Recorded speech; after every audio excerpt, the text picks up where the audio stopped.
بسم اللہ الرحمن الرحیم۔ السلام علیکم ورحمۃ اللہ وبرکاتہ۔ نبی ٹی وی میں خوش آمدید دوستو۔ آج کی اس ویڈیو میں ہم آپ کے لیے ایک انتہائی مفید پھل اور جدید سائنس کے مطابق اس پھل کے کیا کیا فوائد ہیں، طبی معالج اور مفسرین دونوں ہی انجیر کے استعمال پر زور دیتے ہیں۔ اس کی ایک بنیادی وجہ اس کے بے شمار طبی فوائد ہیں۔ ہم انجیر کی تاریخ کو بھی نہیں بھلا سکتے، جس کی بنا پر اس کو بہت اہمیت حاصل ہے۔ مفسرین کے مطابق انجیر کا درخت حضرت آدم علیہ السلام کے وجود کے آنے کے بعد معرض وجود میں آیا۔ ایک اور روایت کے مطابق جب حضرت آدم علیہ السلام نے شیطان کے بہکاوے میں آ کر ایک درخت سے پھل کھایا اور ان کے ستر پوش عیاں ہو گئے تو ان کو چھپانے کے لیے انہوں نے انجیر کے پتوں کا استعمال کیا۔ قرآن مجید میں بھی انجیر کا ذکر آیا ہے، اگرچہ اس کا ذکر ایک بار ہی ہوا ہے لیکن بھرپور انداز میں آیا ہے، جس کی بنا پر ہم اس کی اہمیت کو نظر انداز نہیں کر سکتے۔ سورۃ التین کی پہلی آیت کا ترجمہ کچھ یوں ہے: قسم ہے انجیر کی اور زیتون کی اور طور سینا کی اور اس دارالامن شہر کی کہ انسان کو ایک بہترین ترتیب سے تخلیق کیا گیا ہے۔ اس آیت میں اللہ پاک نے انجیر اور زیتون کی قسم کھائی ہے۔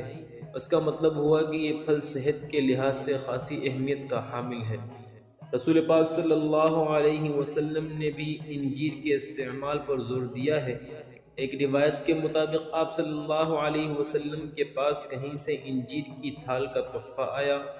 آپ صلی اللہ علیہ وسلم نے پاس بیٹھے صحابہ کرام سے فرمایا، کھاؤ، بلا شبہ یہ جنت کا پھل ہے، اس میں سے کھاؤ، یہ بواسیر کو ختم کرتی ہے اور جوڑوں کے درد میں مفید ہے۔ سائنسی تحقیق بھی طب نبوی کی پیروی کرتی ہے اور اس کی مختلف امراض میں افادیت بیان کرتی ہے۔ طب نبوی میں انجیر کے بے شمار فوائد بیان کیے گئے ہیں، جن میں سے چند کا ذکر یہاں کیا گیا ہے۔ سب سے پہلا فائدہ انجیر کا جو بیان کیا گیا ہے طب نبوی میں وہ یہ ہے کہ یہ دائمی قبض کے لیے بہترین علاج ہے، کہ اس سے دائمی قبض ٹوٹ جاتا ہے اور ختم ہو جاتا ہے۔ کچھ دیر کے لیے انجیر کو پانی میں بھگوئیں اور دن میں 2 بار کھائیں، اس سے قبض دور ہو جائے گی۔ اس طرح کسی کو اگر جوڑوں کا درد ہو تو انجیر کو لازمی اپنی خوراک کا حصہ بنائیں۔ جو لوگ اپنے زیادہ وزن کی وجہ سے پریشان ہیں وہ انجیر لازمی کھائیں اور کچھ دن بعد وہ واضح فرق پا سکتے ہیں۔ انجیر پیاس کی شدت کو بھی کم کرتی ہے اور پسینہ لانے میں مدد کرتی ہے۔ کھانسی، بلغم اور دمہ میں بھی نہایت مفید ہے۔ سرد موسم جیسے کہ آج کل ٹھنڈ شروع ہو گئی ہے، خاص کر اس لحاظ سے بھی انجیر بہت مفید ہے کہ سرد موسم میں ٹھنڈ لگنے سے بچاتی ہے۔ اس کے علاوہ بچوں کی نشوونما کے لیے اہم خوراک ہے۔ یہ دماغی امراض سے بچاتی ہے اور قلب و جگر کو قوت دیتی ہے۔ بلڈ پریشر کے مریضوں کے لیے بھی یہ نہایت مفید پھل ہے۔ ان تمام فوائد سے یہ ثابت ہوا کہ انجیر نہایت افادیت والا پھل ہے اور اس کو ہمیں لازمی اپنے خوراک میں شامل کرنا چاہیے۔ روزانہ کے 2 یا 3 دانے اپنے آپ کو صحت یاب رکھنے کے لیے کافی ہیں۔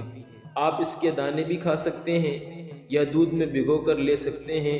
اس کے علاوہ شہد کے ساتھ بھی کھا سکتے ہیں۔ یہ ایک مزیدار پھل ہے، اس کو اپنی زندگی میں شامل کر کے سنت نبوی کی پیروی بھی کریں اور ساتھ ساتھ اپنے آپ کو صحت یاب بھی رکھیں۔